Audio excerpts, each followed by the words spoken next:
Olá, hoje nós vamos falar sobre a história da matemática, mais especificadamente sobre sua introdução. A matemática começou a ser desenvolvida pelo ser humano muito antes de haver uma civilização. Isso porque o ser humano sempre possuiu as habilidades naturais para pensar noções quânticas, como é o exemplo de muito e pouco, grande e pequeno, lento e rápido.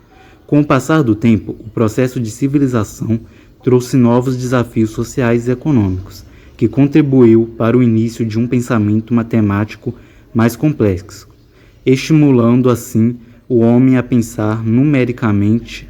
O seu primeiro passo para uma matemática não intuitiva foi o processo de contagem.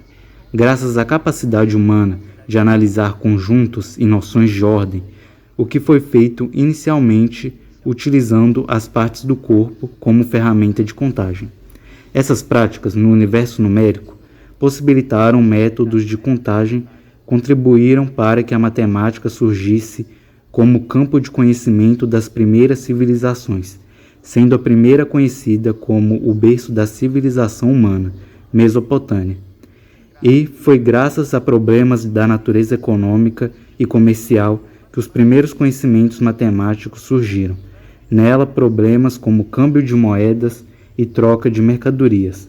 Além disso, assim como na Mesopotâmia, as necessidades práticas também foram estímulo para o desenvolvimento da matemática em outra civilização oriental, o Egito. Isso porque o aperfeiçoamento da engenharia, assim como hoje, dependia do conhecimento matemático.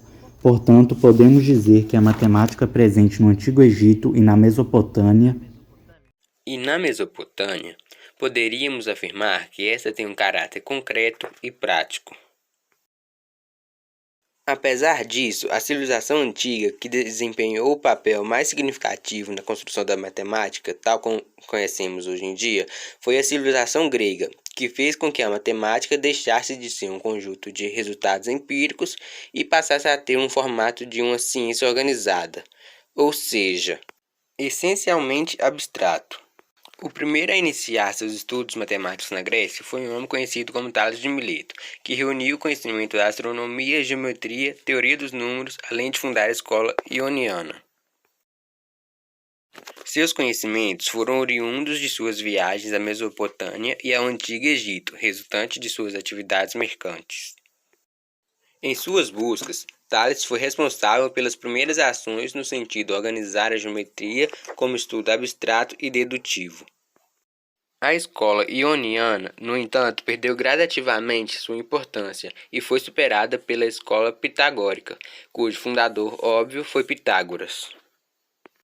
Sua escola dava destaque a 4 campos do saber: aritmética, música, geometria e astronomia.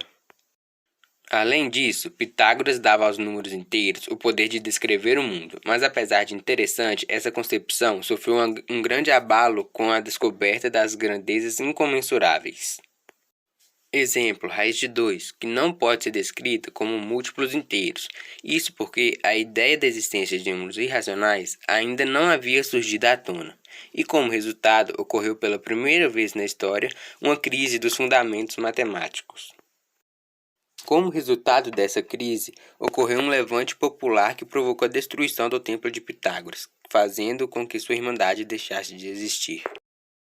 como um grupo ativo e organizado. No entanto, as ideias pitagóricas ainda influenciaram muitos pensadores. Dentre os mais populares que citaremos aqui, um homem conhecido como Platão. Enquanto isso, o mundo helênico mudava gradativamente, se estruturando em cidades também conhecidas como póleis. Graças à sua economia estatal, permitiu surgir um sistema democrático que seria responsável pela consolidação de debates públicos e, por sua vez, estimulou um sistema de pensamentos, criando um pensamento para a formação da filosofia. Graças a isso, Atenas se tornaria o maior palco para a criação a estruturação da matemática na Grécia Antiga.